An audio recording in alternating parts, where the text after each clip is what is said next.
नमस्कार दोस्तों, जय माता रानी। आज के इस वीडियो में हम माँ शारदा मैहर वाली की बात करेंगे। जी हाँ दोस्तों, आखिर माँ मैहर वाली शारदा भवानी का जन्म या फिर कहा जाए तो उत्पत्ति इस धरा पर कब से हुई, हम 3 कथाओं के माध्यम से जानेंगे। सबसे पहले जानते हैं पहली कथा के बारे में।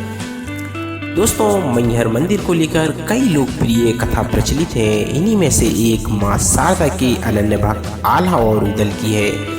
कहा जाता है कि आल्हा उदल को माँ ने अमर तत्व का वरदान दिया था। मैहर मंदिर में हर रात को आल्हा उदल नाम के 2 चिरंजीवी दर्शन करने के लिए आते हैं, अर्थात माई की सबसे पहले पूजा आल्हा और उदल ही करते हैं। अभी भी माँ का पहला श्रृंगार आल्हा ही करता है। और जब ब्रह्म मुहूर्त में शारदा मंदिर के पट खोले जाते हैं तो पूजा की हुई मिलती है। मंदिर के पुजारी बताते हैं कि महुआ निवासी 2 वीर योद्धा भाई आल्हा और उदल 800 वर्ष पूर्व हुआ करते थे। उन्होंने पृथ्वीराज चौहान के साथ युद्ध किया था और मोहम्मद गौरी को भी चुनौती दी थी। दक्षराज और देवल देवी के बड़े पुत्र आल्हा को पौराणिक परंपराओं में युधिष्ठिर का अवतार माना जाता है, जिनका जन्म सावंती काल में हुआ था। सबसे पहले जंगलों के बीच माँ शारदा देवी के मंदिर की खोज आल्हा ने ही की थी। आल्हा ने इस मंदिर में 12 वर्ष तक तपस्या कर देवी को प्रसन्न किया था। इसके अलावा हम दूसरी कथा की बात करें तो वह आती है ग्वाले की। जी हाँ दोस्तों, एक कथा कुछ ऐसी ही है जो 200 वर्ष पहले मैहर में महाराज दुर्जन सिंह जुदेव राज किया करते थे। उन्हीं के राज का एक ग्वाला गाय चराने के लिए जंगल में आया करता था। इस घनघोर भयंकर जंगल में दिन में भी रात जैसा अंधेरा छाया रहता था। एक दिन उसने देखा कि उन्हीं गाय के साथ एक सुनहरी गाय चल रही थी। शाम होते ही वह अचानक लुप्त हो गई। दूसरे दिन भी जब वह इस पहाड़ी पर गाय लेकर आया तो फिर से वही गाय इन गायों के साथ मिलकर घास चर रही थी। तब उसने निश्चय किया कि शाम को जब वह यह गाय वापसी जाएगी उसके पीछे पीछे जाऊंगा। गाय का पीछा कर रहे ग्वाले ने देखा कि वह ऊपर पहाड़ी की चोटी में स्थित एक गुफा में चली गई और उसके अंदर जाते ही गुफा का द्वार बंद हो गया। ग्वाला बेचारा गाय के इंतजार में गुफा के द्वार पर बैठ गया।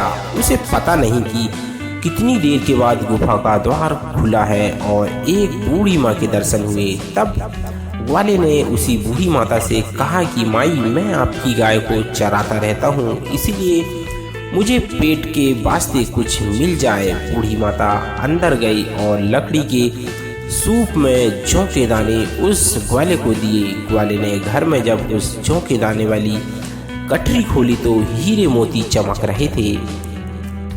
कहते हैं दोस्तों, इसके बाद ग्वाले ने आप बीती महाराज को सुनाई। राजा ने दूसरे दिन वहां जाने का ऐलान किया। रात में ही राजा को स्वप्न में ग्वाले द्वारा बताई बूढ़ी माता के दर्शन हुए और आभास हुआ कि आदि शक्ति माँ शारदा है। इसके अलावा दोस्तों, हम आपको तीसरी कथा बताते हैं। दोस्तों, मैहर की एक कहानी और भी है। माना जाता है कि दक्ष प्रजापति की पुत्री सती शिव से विवाह करना चाहती थी। उनकी यह इच्छा राजा दक्ष को मंजूर नहीं थी। फिर भी सती ने अपनी जिद पर भगवान शिव से विवाह कर लिया। एक बार राजा दक्ष ने यज्ञ करवाया। उस यज्ञ में ब्रह्मा, विष्णु, इंद्र, अन्य देवी देवताओं को आमंत्रित किया गया, लेकिन जमाता भगवान शिव को नहीं बुलाया गया। यज्ञ स्थल पर सती ने अपने पिता दक्ष से शंकर जी को आमंत्रित न करने का कारण पूछा।